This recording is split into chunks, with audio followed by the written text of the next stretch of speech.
It's 3 a.m. on November 13, 2022. Inside a quiet house in Moscow, Idaho, the unthinkable is happening. Four University of Idaho students, Kaylee Goncalves, Madison Mogen, Xana Kernodle, and Ethan Chapin, are violently attacked in their sleep. The bloodshed is unimaginable. The killer, silent and methodical, leaves behind a scene that would haunt the small town forever.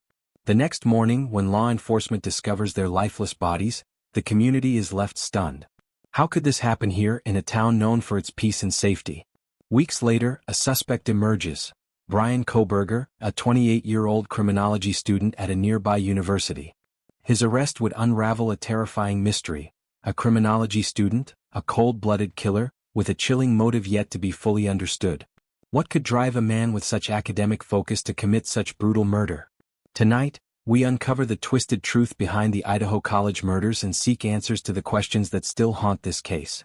The four students were more than just names on a police report. They were young people full of dreams, hopes, and futures yet to be realized. They were beloved by their families, their peers, and their tight-knit community. But their lives were violently cut short in what seemed like a senseless act of cruelty. Kaylee Goncalves, 21, was the adventurous spirit of the group. A native of Rathdrum, Idaho, she was a senior majoring in general studies at the University of Idaho. Kaylee was known for her outgoing personality, her infectious laughter, and her unwavering loyalty to those she loved. On the night of the murders, she had spent the evening out at a local bar with her best friend, Madison Mogen. The two were inseparable, sharing a bond that went back to high school. Kaylee had big plans for her future, and she was excited to move to Texas after graduation to pursue a career in marketing. But all of those dreams came crashing down in an instant. Madison Mogen, also 21, shared much of the same zest for life. Hailing from Coeur d'Alene, Idaho, Madison was known for her bubbly personality and kind-hearted nature. She was studying marketing and was an active member of her community, constantly surrounded by friends.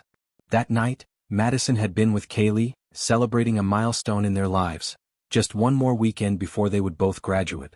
They were hopeful, excited, and unaware that their plans for the future would never come to fruition. Xana Kernodle, 20, was a sophomore from Avondale, Arizona, and had been dating Ethan Chapin, a fellow 20-year-old student at the University of Idaho. She was studying marketing as well and had just begun to make her mark in her academic and social circles. Known for her hardworking and spirited attitude, Xana was passionate about her studies and had dreams of one day building a career in business. The night before her death, she had spent time with Ethan at a fraternity party. She seemed carefree, enjoying her college years just like many other students. Her death shocked everyone who knew her. It was the loss of a bright future that had only just begun to take shape. Ethan Chapin, a 20-year-old from Conway, Washington, was not just Xana's boyfriend. He was a beloved member of the community. Ethan had an easygoing nature and a love for life that made him popular with friends. He was studying recreation, sport, and tourism management at the University of Idaho and was an athlete, often seen on campus with a contagious smile. The pair, Xana and Ethan, seemed inseparable. They were together that night, sharing what should have been a fun time at the fraternity party, blissfully unaware of the horrors that awaited them when they returned home. All four victims lived together in a charming yet modest home on King Road, a place that was supposed to be their sanctuary, a place to study, relax, and enjoy life as college students. It was a space where laughter echoed through the halls, filled with shared memories, late-night conversations, and plans for the future. As the night wore on, they unknowingly shared a fate that would leave everyone around them shattered. What had led to such violence? Who could have done such a thing to people with so much life ahead of them? Their parents, friends, and the entire university were left with a void, a gaping hole that no explanation could fill. But the true horror of this story lies not just in their deaths but in the brutal way in which they were taken. All four were attacked while they slept, the killer choosing to strike in the dead of night, in the most vulnerable moment of their lives. The details of the crime, the brutality of it, and the way it was carried out suggested that the perpetrator wasn't just driven by anger. There was something far more unsettling at play. Why were they chosen? Was it random? Or was there something else, something deeper, lurking beneath the surface? What did the killer want, and why target these four students specifically? Could there have been a connection between the victims and the killer? The chilling fact that they were all within a house meant to feel safe raises countless questions. As authorities began to investigate, they would uncover more details, clues that hinted at a darker story, a mystery that was far from solved. But even as the pieces of the puzzle began to fall into place, they didn't seem to add up.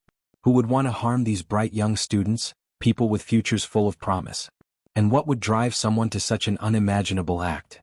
As investigators began to search for answers, they would soon realize that the key to this horrifying crime lay in places they never expected. The killer had not been a stranger, someone hiding in the shadows. No, this was someone who had been closer than anyone had realized. And the road to uncovering the truth was about to take a shocking turn. Who was responsible for the murders? What were their true motives? Stay with us as we delve deeper into the investigation that would soon reveal secrets no one saw coming. It's a cold and quiet November night in Moscow, Idaho, where 4 college students are going about their usual routines, completing homework, unwinding from the stress of exams, and planning their weekend. 4 Kaylee Goncalves, Madison Mogen, Xana Kernodle, and Ethan Chapin. This was supposed to be just another late-night moment before the day would finally come to an end. The clock reads 2 a.m. when Kaylee and Madison, after a night out at the corner club and the grub truck, returned to their off-campus home on King Road. The two were seen in a security camera video, laughing and chatting as they waited for their food at the truck. They are carefree, full of life, but little did they know this would be the last time anyone would see them so carefree. Just a short while earlier, Xana and Ethan had returned home as well. Xana, also a University of Idaho student, had spent the evening with Ethan at a nearby fraternity house. The couple arrives at the house around 1:45 a.m., joking and laughing, unaware that their lives and the lives of their close friends were about to be forever altered. Xana, just 20 years old, had no idea that the night she had spent with Ethan, her boyfriend, would be her last. But it wasn't just the victims who were inside that night. 2 surviving roommates, Dylan Mortensen and Bethany Funk, were on the second floor of the house, deeply asleep. The house, a spacious 3-story building, was home to the 4 friends, but tonight, it seemed eerily quiet. Inside their rooms, Dylan and Bethany were unaware that just a few feet away, a dark figure was moving swiftly, carefully, executing a plan they would later find unfathomable. By 4 a.m. the attack had taken place. The killer, methodical and cold, began with Kaylee and Madison, the 2 closest to the entry point of the house. They were asleep in their shared bedroom on the 3rd floor. The knife strikes came fast and brutal, leaving no room for their screams to reach anyone in the house. But who was the killer? What drove this person to do this? Xana and Ethan, on the other hand, were on the 2nd floor. Xana had been asleep with Ethan at her side, the couple unaware of the nightmare unfolding on the floor above them. Was there a struggle? Did Xana and Ethan wake up to the killer in the room with them? What were their last moments like? These questions would linger unanswered for days. In the hours after the attack, Dylan Mortensen and Bethany Funk awoke, each unaware that a brutal, savage crime had taken place in the house. As they slowly started their day, they moved through the quiet rooms of the house, unaware of what had just transpired. It wasn't until later that morning, around 11:58 a.m., when one of them made a call, that the nightmare would finally surface. When the call was made, police rushed to the scene, but there was still no indication of what had truly happened. Why did the surviving roommates not hear anything? Was the killer that silent? Did they even realize something was wrong until it was far too late? And then, just as the case seemed to take a bizarre turn, investigators started finding something even more puzzling. A knife sheath, bearing a logo from a military-style knife, was discovered beside the bodies of Kaylee Goncalves and Madison Mogen. But what did this item mean? Was it a careless mistake by the killer, or did it lead to something more? The local police, along with state investigators, were now faced with a chilling mystery. And as the investigation began, they found themselves wondering, could the killer have known the victims? Was there a personal connection? Or was this a random act of violence that happened to unfold in a town that never saw this kind of tragedy before? The investigation was just beginning, but the fear and uncertainty in Moscow was palpable. What clues would they find next? Would they be able to crack the case before the killer could strike again? But here's the question. How did a quiet town like Moscow, known for its safety, become the center of such a chilling crime? And could they ever catch the person who did this? Before we continue, I need you to hit that like button if you're following the story, and subscribe to get all the latest updates on this chilling case. Stay with us as we dive deeper into the investigation and reveal the shocking turns that would bring the killer to light. The morning of November 13, 2022, dawned with an unsettling stillness over Moscow, Idaho. At 11:58 a.m., a 911 call was placed from the phone of one of the surviving roommates, identified in court documents as DM. The call was made to report an unconscious person at the residence located at 1122 King Road. However, upon arrival, law enforcement discovered a scene far more horrifying than anticipated. Inside the home, 4 University of Idaho students, Kaylee Goncalves, Madison Mogen, Xana Kernodle and Ethan Chapin, were found deceased. The victims had been brutally stabbed in their beds, with no signs of forced entry into the house. The absence of defensive wounds on some victims suggested they were likely asleep when the attack occurred. 2 surviving roommates, identified as DM and BF, were present in the home at the time of the murders but were unharmed. DM later reported hearing noises during the night, including what she described as crying, and a male voice saying something like, "It's okay, I'm going to help you." She also reported seeing a masked man in the house, whom she did not recognize. The discovery of the crime scene sent shockwaves through the community. Moscow, a small college town, had not experienced a homicide in 5 years, making the brutal killings even more shocking. The police were initially cautious, stating that there was no immediate threat to the public, but the nature of the crime raised immediate concerns. In the days following the discovery, investigators scoured the area for evidence. Surveillance footage from nearby cameras showed a white Hyundai Elantra passing the victim's home multiple times on the night of the murders. This vehicle would later become a crucial piece of evidence in the investigation. The community rallied together, holding vigils and offering support to the victims' families. However, as days turned into weeks without an arrest, frustration and fear began to mount. Social media platforms were flooded with speculation and theories, some of which targeted the surviving roommates and friends of the victims. These baseless accusations added to the emotional turmoil experienced by those closest to the case. Despite the mounting pressure, law enforcement officials remained tight-lipped, providing few updates to the public. The lack of information only fueled public anxiety and speculation. As the investigation continued, authorities worked tirelessly to piece together the evidence. The breakthrough came when DNA evidence linked the crime scene to Bryan Kohberger, a 28-year-old criminology Ph.D. student at Washington State University.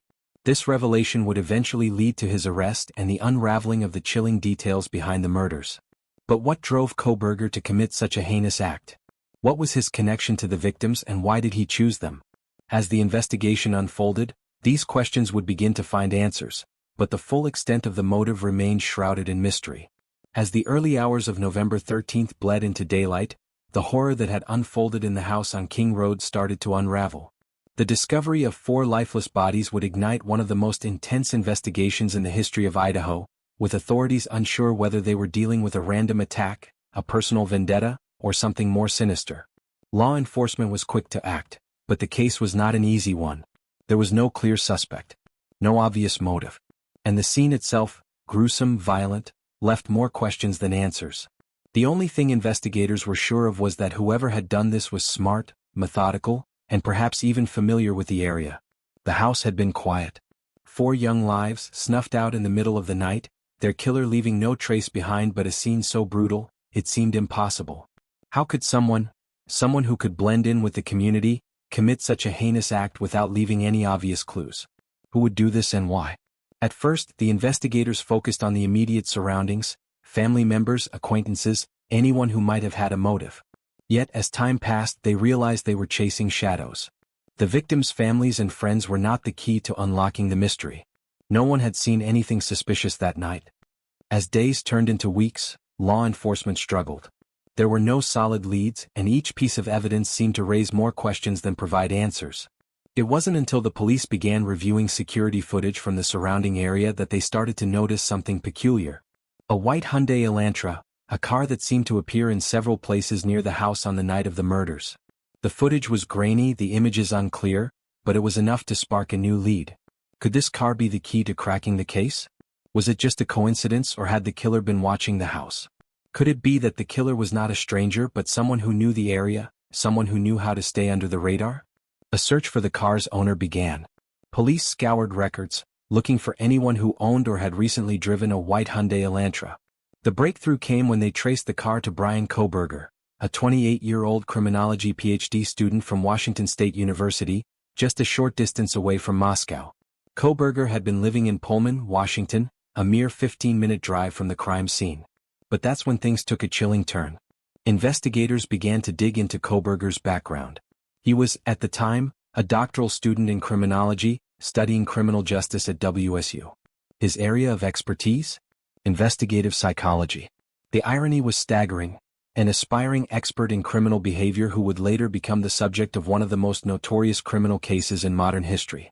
They discovered Kohberger's interactions with the criminal justice system weren't just academic. He had allegedly reached out to local law enforcement officers multiple times for a survey, asking about their experiences with criminal investigations. The idea that a criminology student, someone who studied the very systems meant to catch criminals, might be involved in such a brutal crime left investigators stunned. But there was more. On November 29, after weeks of gathering evidence, a breakthrough finally came. Kohberger's phone records showed that he had been near the crime scene multiple times in the days leading up to the murders. But it was the DNA evidence that would seal the deal. The police found a knife sheath at the crime scene. The sheath, left at the bedside of one of the victims, held a crucial piece of evidence: DNA belonging to Kohberger. The evidence was starting to stack up. Surveillance footage, phone records, DNA. But there was still one question looming. Why? What drove a criminology student, a man who should have known how to cover his tracks, to commit such a senseless act of violence? Was it personal, or was it something deeper, something darker? The final piece of the puzzle fell into place when authorities zeroed in on a key detail from Kohberger's past. He had been obsessed with criminology for years. But there was something more, something that, as chilling as it sounds, might offer a glimpse into his twisted psyche. Kohberger had been deeply interested in the concept of control, the psychological motives behind violent crimes. Could his studies have fueled his desire to commit the very crimes he spent so much time analyzing? As investigators moved in to arrest him, they found Kohberger's behavior to be unsettlingly calm. He was arrested in Pennsylvania, thousands of miles away from the scene, after returning home for the holidays.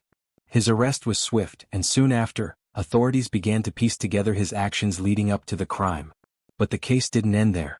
Bryan Kohberger was arrested, but many questions remained. What was the true motive behind the murders? Was it a crime of passion? Or something even more calculated, driven by a warped obsession with the very field he studied? Before we go deeper into the chilling details of Bryan Kohberger's background and the twisted motivations behind the murders, take a moment to like this video if you're following the case closely. And don't forget to subscribe so you won't miss the next part of this gripping story. Because the truth is darker than we even know. Stay with us. It had been weeks since the brutal murders, and with each passing day, the frustration of the investigators grew. Moscow, Idaho, a town known for its calm college-town atmosphere, had been turned upside down. The community was reeling and law enforcement had few leads. The killer was still out there watching, and the police were desperate for a break. The case seemed to stall with no clear suspects. No clear motive. Every angle was explored, from possible robbery gone wrong to a personal vendetta, even rumors of a stalker following the victims. The police were working tirelessly, yet it seemed as if the answers were always out of reach. And then came the breakthrough. It wasn't a dramatic confession. It wasn't a moment of brilliance in the investigation. It was something far more ordinary, yet it would unravel everything. On November 25, less than 2 weeks after the murders, a white Hyundai Elantra, a car that had been spotted near the scene of the killings, was identified. The car had been registered to Bryan Kohberger, a 28-year-old criminology Ph.D. student at Washington State University, just across the state line in Pullman, Washington. At first, this could have been a coincidence. But then a critical detail emerged: Kohberger's location at the time of the murders. Cell phone records showed that Kohberger's phone had been in the area of the crime scene, multiple times. Could this have been a coincidence too? Or was it possible that the killer had been watching the victims, tracking their movements before he struck? Police had no answer, but what they did have was enough to finally pull the threads together. They were closing in on Kohberger. The man they would come to suspect was hiding in plain sight, a criminology student studying criminal behavior, someone who could have planned the murders with terrifying precision. The weeks that followed were filled with tense, methodical investigation. Investigators meticulously traced every step of Kohberger's movements leading up to the night of the murders. They reviewed hours of security footage from local businesses, collecting every image of the white Elantra. They gathered evidence, piecing together a picture of a man who appeared to have been obsessively tracking the victims. And then a crucial piece of the puzzle fell into place. DNA evidence was recovered from a knife sheath found at the crime scene. It was an item so specific, it couldn't have been left behind by accident. It matched Bryan Kohberger's DNA, confirming the connection. The pieces were now fitting together. Kohberger, a man with a chilling obsession with criminology, had meticulously planned these murders. But what had motivated him? Was this a study of crime, a twisted experiment in his own mind? Or was there something deeper, something more personal, driving him to commit these horrific acts? As the evidence mounted, the police were ready. On December 30, 2022, Bryan Kohberger was arrested at his parents' home in Albrightsville, Pennsylvania. The arrest itself was anticlimactic. No dramatic standoff, no violent confrontation. Kohberger was arrested without incident. But the moment he was taken into custody, a wave of disbelief rippled through the public. The arrest sent shockwaves through the community, through the nation. The man responsible for the brutal murders of 4 young people, a criminology student, someone studying the very behavior he had now committed, was finally in custody. But the arrest raised even more questions than it answered. How could a man so dedicated to understanding crime become a perpetrator himself? Was this the work of a man obsessed with crime statistics, who wanted to prove his theories in the most horrific way possible? As Kohberger was led away in handcuffs, many wondered what his next move would be. Would he confess? Would he remain silent, holding on to the answers that everyone wanted? What would his motives reveal about his disturbed mind, and would it explain the chilling brutality of the murders? But the most pressing question lingered: why them? Why these 4 students? The murders had been meticulously planned. The brutality was chilling. Was there a connection between Kohberger and his victims? Something hidden beneath the surface? Something that could shed light on his twisted reasoning? The answers weren't clear yet. As investigators pieced together the details of Kohberger's life, one thing became painfully clear. This wasn't just a random act of violence. It was cold, calculated. It was the work of someone who understood crime, perhaps better than anyone else. Kohberger's arrest was just the beginning. The real investigation was about to unfold. What would Kohberger say when the trial began? What secrets would he reveal? The story of the Idaho College murders was far from over. The arrest was just the first step in a chilling journey that would unravel even more unsettling truths. Stay with us as we continue to explore the case that has captivated the nation, and left everyone asking the same question: what kind of mind could commit such a monstrous act? The courtroom fell silent as Bryan Kohberger stood before Judge Stephen Hippler on July 2, 2025. For over 2 years, Kohberger had maintained his innocence in the brutal slayings of 4 University of Idaho students: Kaylee Goncalves, Madison Mogen, Xana Kernodle, and Ethan Chapin. But now, the 30-year-old criminology Ph.D. student was about to admit to the unthinkable. Judge Hippler asked, "Did you kill and murder Madison Mogen, Kaylee Goncalves, Xana Kernodle, and Ethan Chapin, each of them willingly, unlawfully, deliberately, and with premeditation and malice aforethought?" Kohberger responded with a stoic yes, after each name was read aloud. This unexpected guilty plea brought a sense of finality to a case that had captivated the nation. In exchange for avoiding the death penalty, Kohberger agreed to 4 consecutive life sentences without the possibility of parole, plus an additional 10 years for felony burglary. He also waived his right to appeal, ensuring that the case would not drag on for years in the courts. But why did Kohberger, a criminology student with a keen interest in criminal investigations, commit such a heinous act? Some theorists suggest he may have been driven by a desire to experience the thrill of a real-life crime, perhaps to understand the psychology of murder from the inside. Others point to his alleged obsession with Madison Mogen, whom he reportedly followed on social media and may have targeted specifically. Despite the guilty plea, many questions remain unanswered. What was Kohberger's true motive? Was he acting alone or was there someone else involved? And why did he choose these particular victims? As the sentencing hearing approaches on July 23, 2025, the families of the victims prepare to deliver their impact statements. Some, like the Chapin family, express relief that the ordeal is nearing its end. Others, like the Goncalves family, feel that justice has not been fully served, as the true reasons behind their daughter's death remain a mystery. In the next segment, we'll delve into the aftermath of the murders, the emotional toll on the families, the community's response, and the broader implications of this tragic event. Stay with us as we continue to explore the chilling details of the Idaho College murders. The arrest of Bryan Kohberger was only the beginning. As the community of Moscow, Idaho, grappled with the horror of the murders, the true depth of the tragedy began to unfold. The families of the victims, Kaylee Goncalves, Madison Mogen, Xana Kernodle, and Ethan Chapin, were left to pick up the pieces of their shattered lives. Kaylee Goncalves' parents, Steve and Christy, were devastated by the loss of their daughter.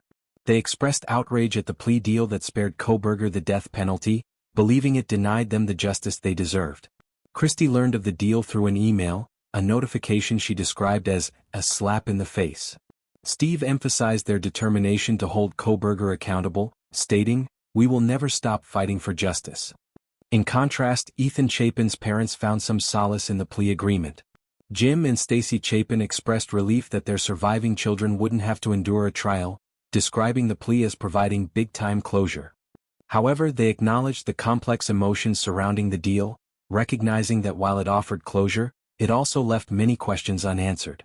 The community of Moscow was equally divided. Some residents felt a sense of relief that the case was nearing resolution, while others, like local business owner Telesa Swan, expressed anger over the lack of a public trial. Swan stated, "He should have been made to face the families in court."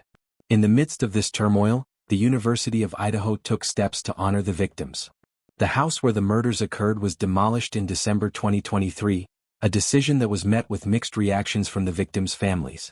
Some, like Xana Kernodle's mother, Cara Northington, found comfort in the demolition, believing it allowed the community to heal. Others, however, felt that destroying the house erased a part of their children's legacy. In 2024, the university unveiled the Vandal Healing Garden, a memorial dedicated to the 4 students. Scholarships in their names were established, and posthumous degrees were awarded to them during the spring commencement ceremonies of 2023. These gestures provided a sense of recognition and honor, but they couldn't fill the void left by the loss. As the sentencing date approached, the families prepared to address the court. Victim impact statements were scheduled, allowing the families to confront Kohberger directly. For some, this was an opportunity to express their pain and demand accountability. For others, it was a final step in their journey toward healing. But even as the legal proceedings moved forward, the question lingered: why? What drove Bryan Kohberger, a criminology student, to commit such a heinous act? The motive remained elusive, leaving the families and the community searching for answers. As we reflect on this tragedy, we are reminded of the fragility of life and the enduring strength of those who survive. The families of Kaylee, Madison, Xana, and Ethan continue to honor their memories, ensuring that their lives and legacies are never forgotten. As the investigation into the brutal murders of Kaylee, Madison, Xana, and Ethan continued, speculation began to run rampant. The shock of the murders and the high-profile nature of the case drew the attention of the media, the public, and even armchair detectives. But what was the true motive behind such a brutal attack? And what factors led Bryan Kohberger, a criminology Ph.D. student, to commit these murders? Over time, several theories have emerged, each trying to make sense of the unimaginable. Theory 1. The criminal profiler, obsession. One of the most talked about theories revolves around Kohberger's background in criminology. As a doctoral student studying criminal justice and criminology at Washington State University, Kohberger had a deep fascination with crime and criminal behavior. He had reportedly written about his interest in criminal psychology and even reached out to the police department, attempting to join a task force that would study the minds of criminals. This raises a critical question. Was the attack a twisted experiment to understand the dynamics of crime, or was it an act of someone who studied the criminal mind and wanted to become part of it? Many experts speculate that Kohberger's studies may have had an unhealthy influence on his actions. His fascination with crime may have pushed him toward testing out what he had learned in the real world. Some even suggest that Kohberger might have been obsessed with becoming a figure like the infamous criminal he studied, perhaps aiming for notoriety. Did he think he could outsmart law enforcement and make the perfect crime? Or was this a sadistic attempt to turn his academic interests into something far darker? Theory 2. A personal connection to the victims. Another theory centers on the potential personal connection between Kohberger and the victims. There has been considerable speculation about the nature of Kohberger's relationship with the victims, particularly Kaylee Goncalves and Madison Mogen. Some reports suggest that Kohberger may have known the victims, but it's not clear how.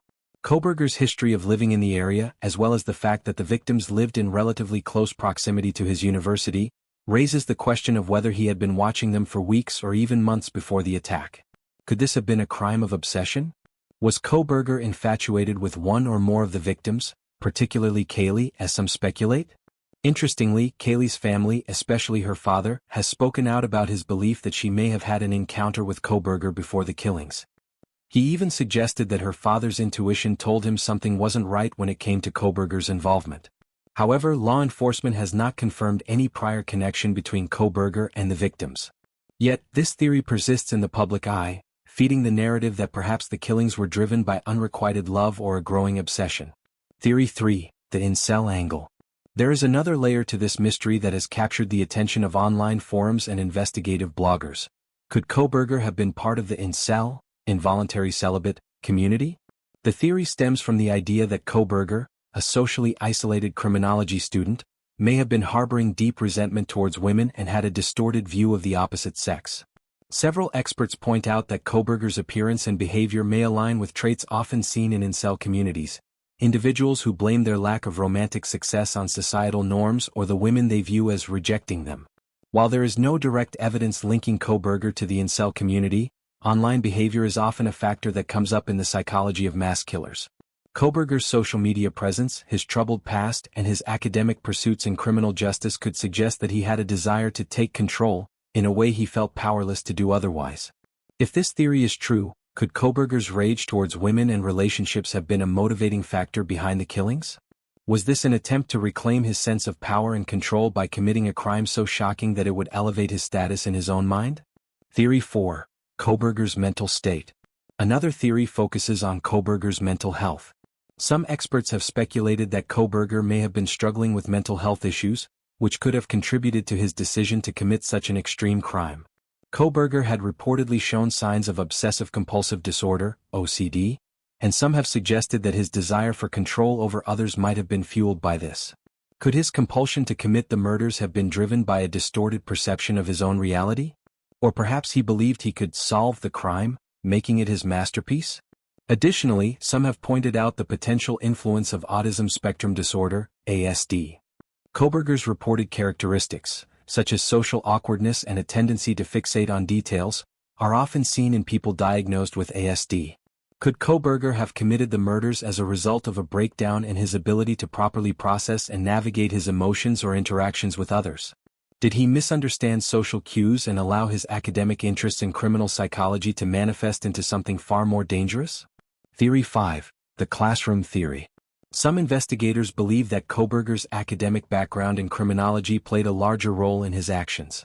Was he trying to reenact crimes he had studied, as if his real-world murder was an experiment or a test for himself? In many cases, we've seen killers who were fascinated by the idea of being in control of life and death, and Kohberger's background suggests that he may have wanted to see how far he could push his knowledge into the realm of actual violence. Could this have been an experiment to understand the human mind through murder? Was this his attempt to live the life of a criminal mastermind, someone who could commit the perfect crime and escape undetected? One chilling possibility is that Kohberger may have seen himself as a kind of professor of crime, testing his theories by committing the murders and then watching the investigation unfold. If true, this would indicate a deep detachment from reality, where Kohberger's obsession with criminality outpaced his understanding of human empathy or morality. As the trial continues, these theories only deepen the mystery surrounding Bryan Kohberger and the Idaho College murders. Was Kohberger acting out of obsession, revenge, or a desperate need for control? What were the signs that the victims may have missed? And why, after all his study of criminology, did Kohberger fail to understand the profound human cost of his actions? No theory can provide full closure. The only certainty is the pain left behind in Moscow, Idaho, a town forever scarred by the senseless deaths of 4 promising young lives. As we conclude this exploration into the Idaho College murders, we are left with more questions than answers. The tragedy has not only claimed 4 young lives but has also deeply affected a community and a nation. We invite you to reflect on the following. What does justice look like in cases where the motive remains unclear? How can communities support survivors and families affected by such tragedies? In what ways can we ensure that the legacies of victims are honored and remembered? We encourage you to share your thoughts and reflections in the comments below. Your perspectives are valuable and contribute to the ongoing conversation about justice, healing, and remembrance.